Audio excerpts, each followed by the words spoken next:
Good morning. Good morning. Welcome to the Unitarian Universalist Fellowship of Wayne County. My name is Tim Briner, and I'll be your worship associate today. We are a diverse congregation that welcomes you as you are, regardless of your age, ethnicity, race, sexual orientation, gender identity, economic status, or physical ability. We come together to seek deeper meaning and understanding from each other and the world around us. Your presence here today is a gift that brings us closer to that understanding. We are an active community that lives its lives beyond the hours of Sunday service, and I would like to call your attention to the following. It's Super Sunday. Oh, not that Super Sunday. Today in the lobby, right after the service, get yourself a bottomless mug of James' Fabulous Soups with a homemade roll. Your taste buds will thank you. Super Sunday is brought to you by the UUFWC Fundraising Committee, Fun with Fun. Join us in spreading the love by ordering a UUFWC Side with Love t-shirt or hoodie. The membership committee has set up a table in the back of the lobby so you can place your order, or go to our website or the February newsletter for online ordering. Sample shirt sizes are available to help you to place an accurate order. This will be a great way to advertise both our congregation and our value of being on the side of love. For more information, please contact Laura Grimm or Karen Skubik. It's not speed dating, but it's similar.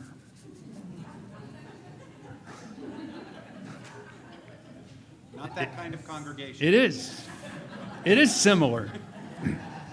But the idea is good. On Saturday, February 10th at 7 p.m., we will hold our annual meet and greet, also known as Wine, Cheese, and Conversation.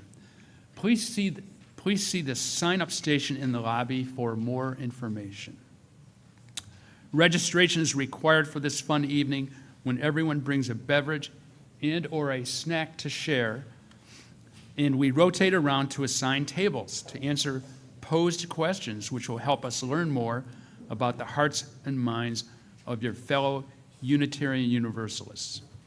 If you would like to find out more about our activities, feel free to ask Karen Skubik, our membership coordinator. She's not here today, but you can ask her the next time she is here.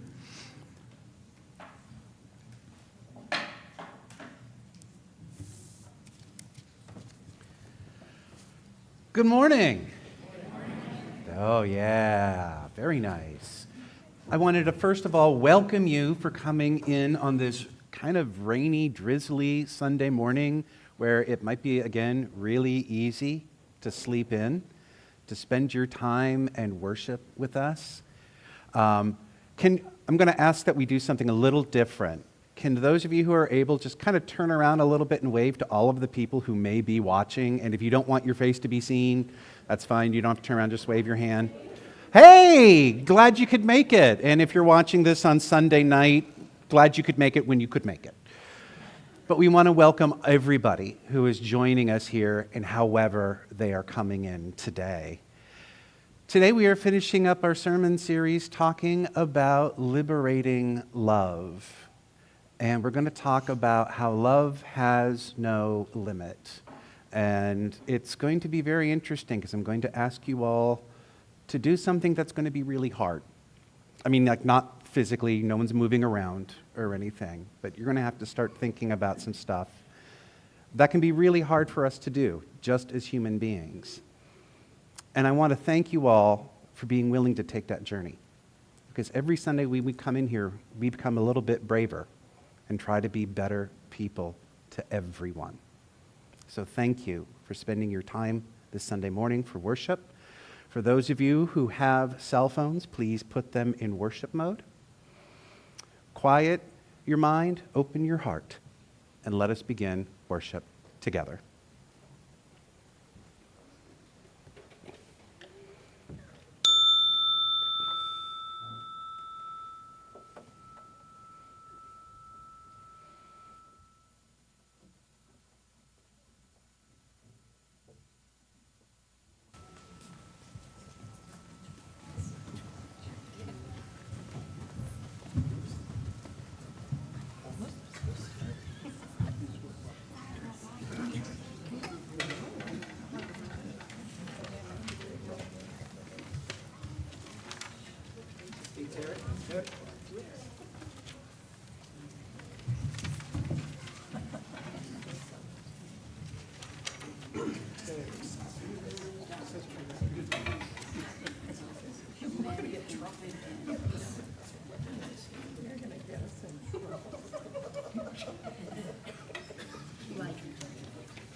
Our chalice lighting today is from the Reverend Sarah Smalley.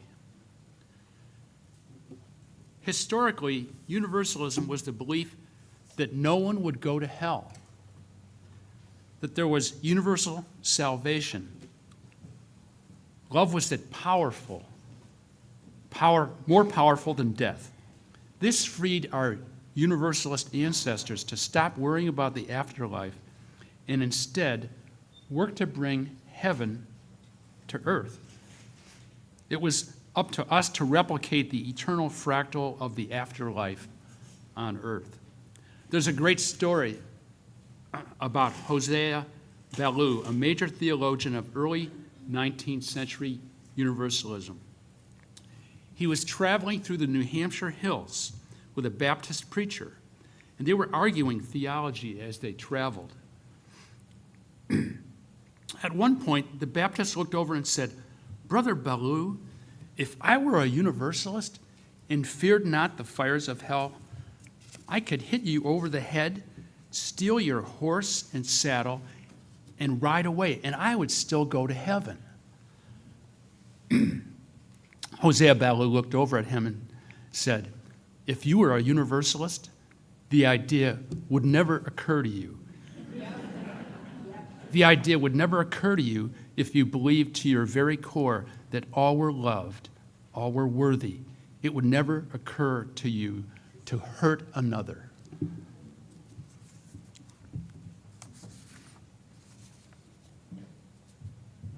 Let us now rise in spirit as we sing our opening hymn. The music can be found in the gray hymnal, number 347, Gather the Spirit.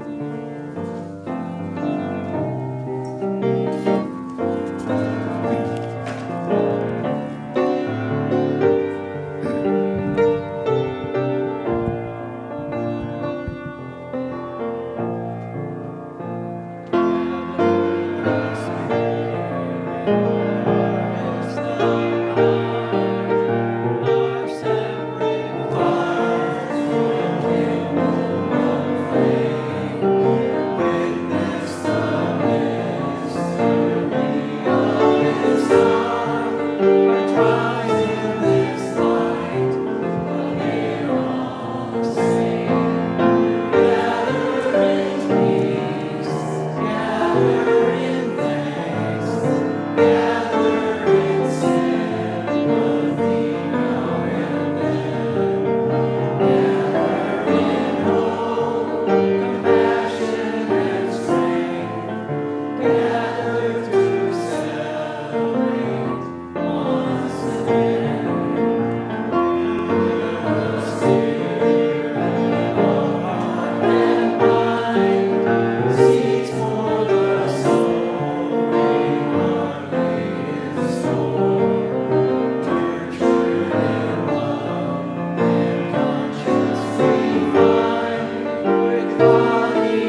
Our faith is centered on the belief that, oh, sorry.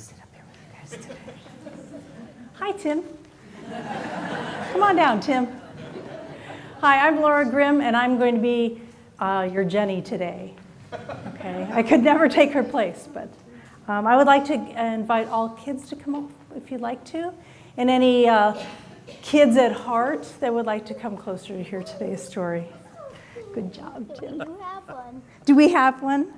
Who would like to help me open up the Wonder Box today? Would you like to help me? The gloves. Okay, we have a number of things in our Wonder Box today. Let's see. Let's see what's in there. There's a globe in here. There's a mirror. What would the globe be for? You guys know what this country is right there? That is India. That's India. Okay, so we have India. Has anybody ever been to India? Yeah. You have? That's amazing. What else do we have in here?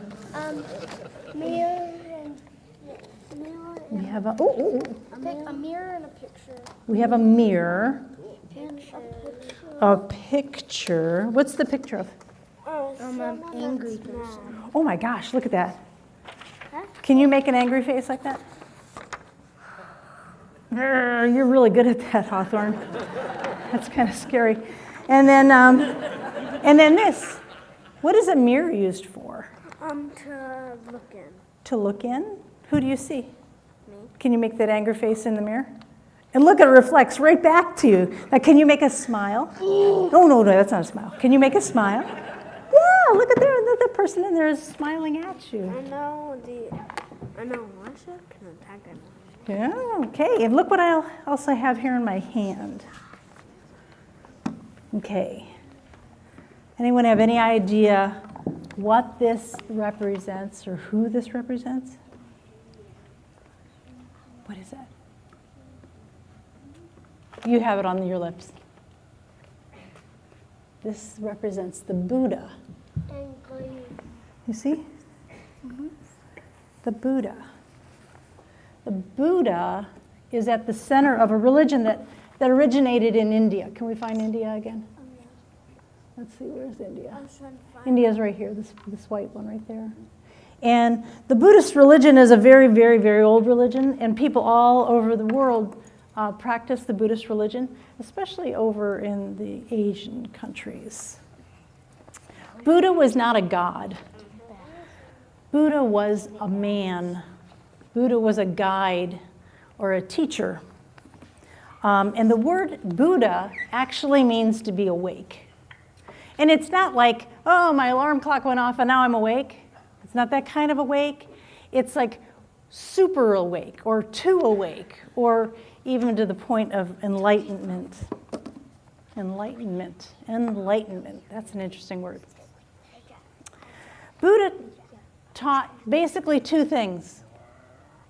He taught the cause of suffering and also how to alleviate suffering. So the cause of bad things and then how to find joy and peace in the world.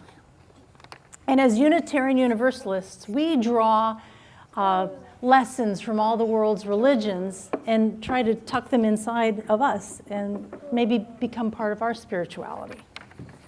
So I'm going to tell you a story today called anger. That's why we have that picture of someone being angry, right? Anger. You can, whenever I point to you, you can show me the angry face because you were really good at that. So one day Buddha came into a village, and it was a very, very hot day, and he saw a huge shade tree and decided that would be a good place to rest out the heat of the day. Now, whenever Buddha went anywhere, he had people with him. They were followers, like they called them nuns and monks, and they would gather. So Buddha had a seat underneath this shade tree, and his followers gathered around him. And people from the village also found out that he was on the way, so they came and sat with him also. And they were hoping that he would then give them a lesson or talk to them about some wisdom. So there were lots and lots and lots and lots of people. And then there was this one surly man He was angry. And he shouted at Buddha. And he said, "Go away." Can you say that? Go away. Go away. You people just come into our village and you say your pretty words and you take all of our resources and then you want food and you want money. Just go away. Has anyone ever been angry at you before? Why are you looking at your mom? Has anyone ever been angry at you before? And I think I haven't. no one's ever been angry at you before? That is so cool. You are really lucky. I know when someone is angry at me or someone curses me, sometimes I want to be angry back or say mean words back. Well, Buddha, he was unruffled by their insults, by this man's insults, and he bid him to come closer. And this man came closer, and the Buddha said, "Young sir, if you have a gift, if you've purchased a gift for someone and you give it to someone and they don't accept the gift, who owns the gift?" You. Really? No? Okay, let's do it this way. Who's your best friend? Carter. Carter. Okay, you go to Carter's birthday party, you purchased a gift for Carter, and this is a great gift, and you give this gift to Carter, and Carter doesn't accept your gift. Who does the gift belong to? Belongs to him because I meant to give it to him. You meant to give it to him, but he didn't want it. So who does it belong to? It belongs back to you because he didn't take it.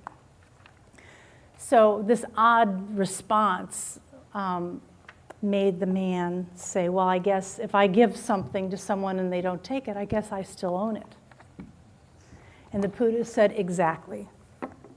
You have just cursed me and you've been angry with me, but if I don't accept your curses and if I'm not angry back, then these curses and the anger fall back to you again. They're returned to the owner. The young man paused and he thought that is really super wise. So he bowed to the Buddha, which was an acknowledgement of, oh wow, I really understand what you're saying. Thank you, I respect what you're saying. And the Buddha continued and said, as a mirror reflects an object, as a mirror, where's the mirror? As a mirror reflects the object, and as a still lake reflects the sky, take care of what you speak or how you act, because goodness is always reflected back as goodness, and harm is always reflected back as harm. So our lesson for today is say nice things to people. Don't be so angry, and goodness will fall back on you. Okay? Sounds good? All right. I think it's time for us to go to our religious exploration classes. You coming with me?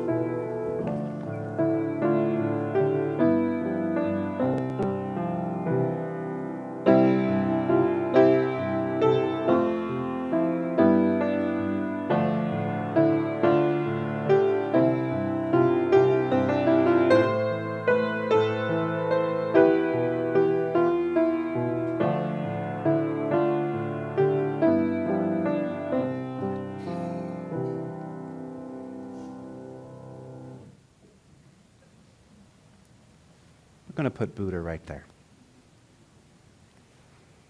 I want you to join me in the spirit of meditation. If it's comfortable for you to put your feet on the floor, do so. Put your hands in your lap. Take a big breath. Oh, where's that tension? Oh, let it go. Take another one. Let it out.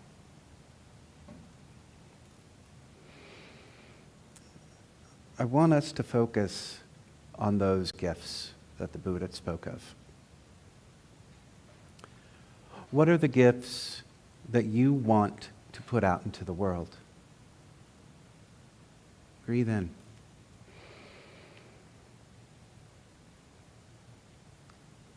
Is it peace? Is it compassion? How do you see these gifts in the world? What does it look like for you to share these gifts? Is it a smile with a stranger? Is it a donation to a favorite charity? Is it just loving who's next to you? What are the gifts that you want to give?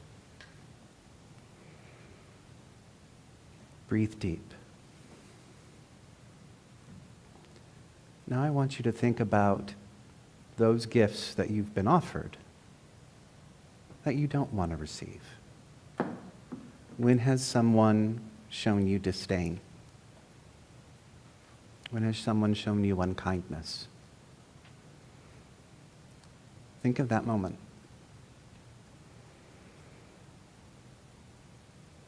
Imagine that moment of them stretching their arms out to hand that to you. And I want you to look at that gift, and I want you to refuse it.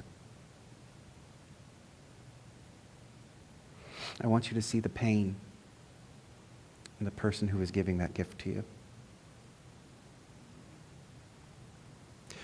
I want you to see the humanity in the person that is giving that gift to you.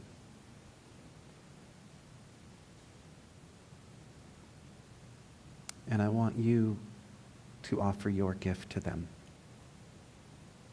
What are you giving them that you want to see in this world? Breathe deep. Know that love is always possible. May it be so.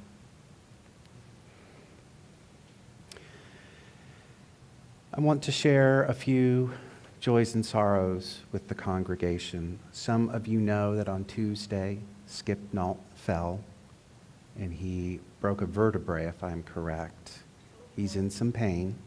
He's going to be getting surgery soon. I would definitely send a note to Letty, let her know that you're thinking of her, ask her if she needs anything. But we love Skip dearly, his joyful presence, and we hope that he recovers quickly and that we see him back here soon, laughing and loving like he always does. And we all have moments of joy and sorrow in our lives. If you have something that has weighed on your heart, a sorrow, I encourage you to come up as we sing Spirit of Life, to place the sorrow on the stone and place it in the water. And if you have a joy in your life that you want to brighten everyone with, please come up and do the same. Chris Struzik, who is the chair of our pastoral care team, is here. If something is weighing on you and you'd like to have a visit from someone from pastoral care, reach out to Chris, take his hand, pat him on the shoulder. Let him know in some way. We will have someone get a hold of you. And if you would like me to get a hold of you and set up an appointment with me, just take my hand, and I will try to make an appointment with you after service. Now please join us as we do our stones ritual and sing Spirit of Life.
Our faith is centered on the belief that we can make this world a better place for all who dwell in it.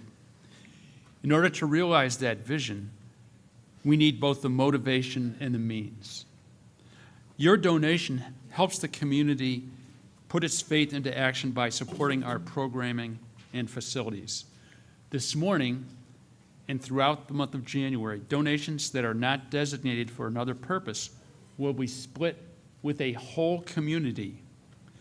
A whole community assesses the needs of the community and develops sustainable projects to address those needs. One of those projects is the Community Food Project. Fresh produce to food pantries and meal sites in low-income neighborhoods. The offering will now be collected and gratefully received.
Please join me in this unison reading. The words are on the screen. Let us be grateful when we are able to give, for many do not have that privilege. Let us be grateful for those who share their gifts with us by their giving. Let us be grateful even for our needs so that we may learn from the generosity of others. Our reading today is from the Reverend Sean Parker Dennison. It's called To Invoke Love. To invoke love is to ask for a hug from a thunderstorm, spill tea in the lap of the infinite trickster, to make the biggest, most embarrassing mistake of your life in front of everyone who matters. To invoke love is to never know if it will come softly with the nuzzle of a beloved dog, or pounce right on your chest with the strength of a lioness protecting her cub, her pride, her homeland. To invoke love is to take the risk of inviting chaos to visit the spaces you spent so much time making tidy, and watch as the breath of life scatters everything you have only just folded and put away. To invoke love is to allow for the possibility that your words and actions might become so empowered you can no longer believe in apathy or the self-righteous idea that nothing can change. To invoke love is to give up self-deprecation, false humility, pride, to consider yourself worthy to be made whole, willing to encounter love that will never let us let each other go. To invoke love is to guard against assumptions, to take care with our words and practice forgiveness, not as ethereal ideal, but right here in the messy midst of our imperfect lives. To invoke love is to approach each day and every person with wonder, anticipating love's arrival. Is this the moment? Is this love's grand entrance? Is this person the embodiment of love? Am I the one? To invoke love is to play the fool, the one more concerned with loving than with appearance or a reputation. the one ready and willing to be vulnerable, abandoning anything that gets in love's way. To invoke love is to be ready to become love, here, now, in everything we do. Are you ready?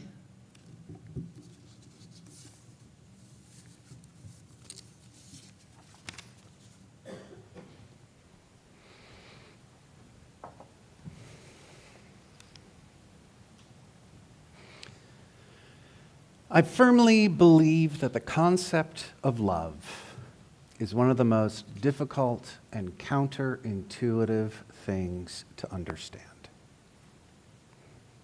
Which is why I love that reading, Tim, that you just shared with us. I want to repeat the second to last stanza of that reading. To invoke love is to play the fool, the one more concerned with loving than with appearance or reputation, the one ready and willing to be vulnerable, abandoning anything that gets in love's way. It is a beautiful way to describe the power, the immensity of love. This idea of being more concerned about love than one's own appearance or reputation. To love is to be vulnerable, even to the point of playing the fool. It's beautiful, poetic imagery. And it is probably the most difficult thing to live out. I am willing to bet that everyone here has at least one person in their life that challenges them when it comes to this idea of love.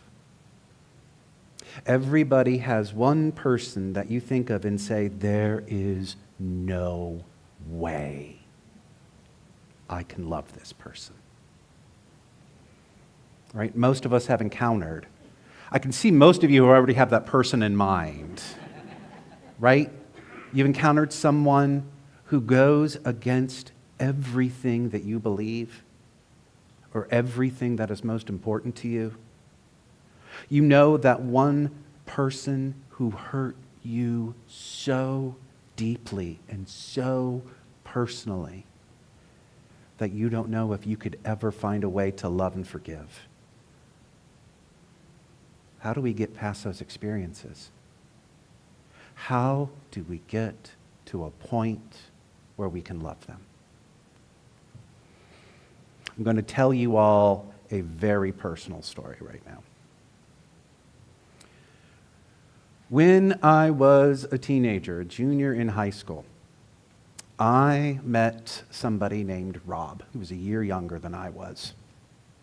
And Rob was this charismatic, fun-loving guy that I just thought was amazing. Wanted to hang out with Rob, started becoming friends with him.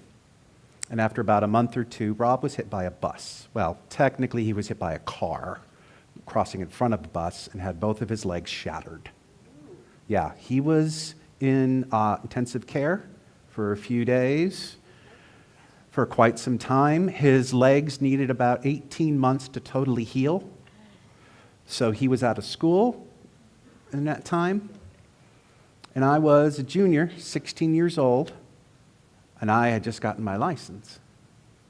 And so I would go and visit Rob. And I became better friends with Rob. And as he healed and we got to see each other a little more, when he was able to finally not be tied to his bed, metaphorically, I started taking Rob places, right? This is in Erie, Pennsylvania, and so you had to go to the Mill Creek Mall. If any of you have ever been to Erie, Erie has this huge mall that in the 80s everybody hung out in. And so I would take Rob to the mall in his wheelchair, put it in the back seat of my Plymouth Horizon, or the hatchback, and wheel him around, and we would meet all of his friends and all these other folks. After a while, I started taking Rob to his girlfriend's place, which I lived in South Erie, and his girlfriend lived in Northeast, so it was like a 20-minute drive. But I would take him there, and I would hang out with them. And we got to be so much closer and to be really tight friends. And after about 18 months to 2 years, as his casts got shorter and shorter and shorter, he was done. He was totally healed up. It was wonderful. It was a big celebration. He didn't need crutches or his wheelchair or any of that fun stuff. And we still hung out and we were having a great old time.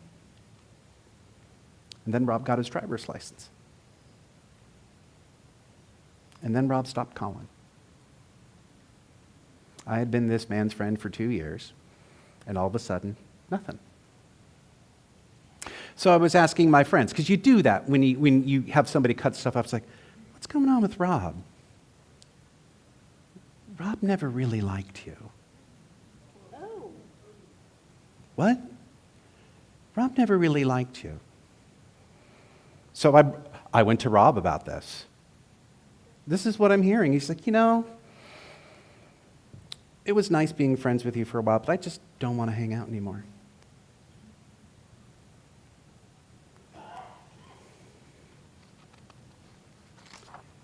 Two years. I felt so small, so used, so worthless. I gave this person, I felt, some of the best parts of me. I invested so much time and love and energy, and they didn't throw it away, they just didn't care. And for years, I hated him for that. I hated him. Have you felt that kind of hate? It is a horrible, horrible feeling to feel that kind of hate. That feeling of anger and bitterness about how you were treated. Being so frustrated with someone or something that it consumes all of your thoughts and energy. To hate is exhausting. It taints everything. Everything that you do, it makes you jaded. It turns you distant and bitter. It makes all of your positive energy, your spirit, and your happiness, takes all of that will and centers it on destruction. Hate hurts those who hate. And the only way to take away that hate is to love. And this is why that concept of love is so difficult and so counterintuitive to understand. Because how much easier would it be in our lives if we could just hate someone, disregard it, and be done with it? Because hate is so easy to justify. It is so simple. But what we forget is the damage that hate does to us in the process. It is unsustainable. We cannot survive hating. It hollows us out, friends. And we become an echo chamber of bitterness and resentment. Only love liberates. It liberates us from the damage that hate does. So how do we invoke love, as our reading told us? How do we invoke love for those who have hurt us? How do we invoke love for those who call us names, who disparage us? How do we invoke love for those who dismiss what is important and meaningful? How do we get to the point where we no longer limit our love to those who are just, kind, and simple to us? First, we need to expand. We need to expand what the definition of love is. Erich Fromm, a German-American philosopher, has this to say about how we think about love. Love is not primarily a relationship to a specific person. It is an attitude, an orientation of character which determines the relatedness of a person to the world as a whole, not toward one object of love. If a person only loves one other person and is indifferent to the rest of the fellow men, his love is not love, but a symbiotic attachment or an enlarged egotism. How easy it is to love those who are like me. We need to start seeing each other, seeing everyone as part of the related whole. Dr. King spoke of it as an inescapable network of mutuality, a single garment of destiny to which all are tied. Fromm speaks of loving the relationship to the whole and not just a single aspect of it. We need to understand that love is for the entirety of the human race and not just for individuals, and especially not just for individuals who are easy to get along with. Love is being able to put aside the ideas of appearance and reputation, like our reading said, so that all may thrive together. In order to truly love, there can be no limits. That sounds really beautiful, Walter. Prove it. How are you going to love that old high school friend, Walter? How are you going to love Rob, that person who betrayed you? That's a really good question. First, I stopped hating him. I asked myself, if I had to go back in time and do it all again, would I?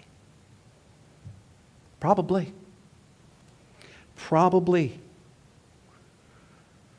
I liked being friends with him in those 2 years. I enjoyed that time. I liked being able to help him out. Just because he took advantage of me doesn't mean I stop being kind to others. Doesn't mean I stop loving others. Second, I need to be willing to see the humanity in him. And that took me quite a few years, going to be honest with you. Maybe when I came to him, I invested too much into the relationship and he didn't know how to tell me to back off. Right? Maybe after spending 2 years in a wheelchair and dependent on others, he was trying to find a way to assert his own independence and to be autonomous. Maybe he was just a teenage boy trying to figure out who he was. Once you stop hating, you can start to humanize those who you hate. You can start to see that all of us are beautiful, divine, and flawed all at once.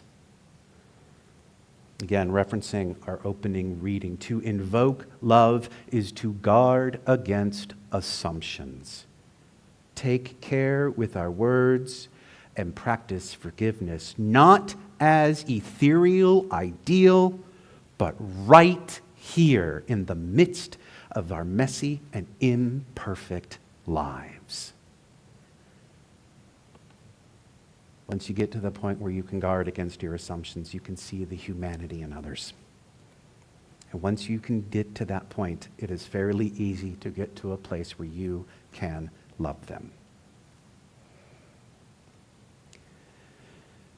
Love is one of the most difficult and counterintuitive things to understand. To love without limit is to love those who hate you.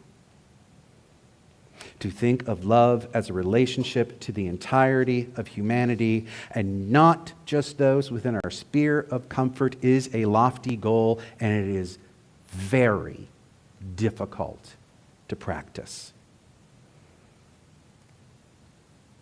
And that is the love our faith calls us to practice. It is the most difficult and challenging type of love there is. And my friends, it is what our world needs. Have you seen the news?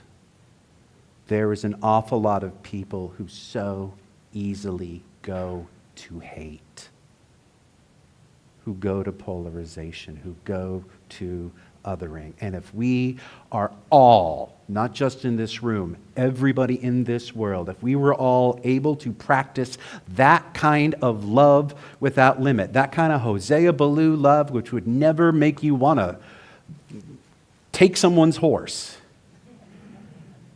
If we all practiced that kind of love, if we were all able to recognize each other's humanity, if we were all able to recognize beauty and worth in everyone, how long would the people who we hate still despise us?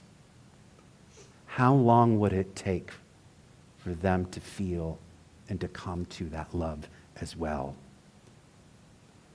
If we all can make this love the center of our lives, we can save the world.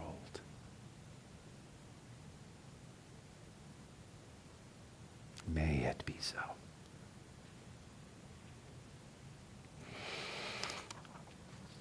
We are going to sing. We are going to talk about how we are going to love without limit in song by answering the call of love. Number 1014 in your teal hymnal, please rise in body or spirit.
So I want to say a few things first. Remember when we all thought Zoom services were horrible because of all the difficulties that happened? happens live, folks. Ain't no different. Ain't no different. Second of all, you notice we talked a lot about siding with love, and I don't normally do this. We do have those t-shirts for sale. And yes, I know they are a horrid yellow color. I am very aware of that. Exactly. Exactly. Don't hate yellow. So many of us pale-skinned people don't look good in yellow. And I want to tell you a real quick story about that. Everyone remember the shooting at the Mother Emanuel Church? Yeah. I was in Richmond at that time, and I asked our local Mother Emanuel Church if members of our congregation could come and support to their memorial service. I asked if we could come, and they said yes. I asked, would you be okay if we wore our gold t-shirts? They said yes. We had so many people coming up to us asking, who are the people in the gold t-shirts who love us so much? The reason for that bright yellow color is because you can't ignore it. Because we cannot ignore the need for the love this world needs. So I encourage you, we are not making any money on these t-shirts. We are getting them at cost. If you want to get one for when we do actions, I would love to see you in that beautiful yellow color. Lastly, I am going to do one thing different today. I want to see how this goes. I want to try something. During the postlude, I'm going to go and stand by the door. And for those of you who want to shake my hand, let me know how you're doing, because a lot of times I see all of your beautiful faces, and during coffee hour, I do not get a chance to check in with you. If you would like to just come by and say hi so I can just see how you're doing, I would appreciate it. And if you're that introverted and you need to get to your coffee right away, you can use the other doors and I will not be offended. Soup. Oh, yes, there's soup afterwards. Get your soup. All right, well then let's get you to dinner. Dim, can I get you to extinguish our chalice? Ours is a religion for the world. Ours is truly a faith that can save the world. It doesn't rely on a guy on a cross, an aesthetic under a tree. It doesn't rely solely on science. What it relies on is our ability to see the worth and dignity and divinity in every single person. I see so much love in this room. I want you to take it out into the world and make this world a better place. May it be so.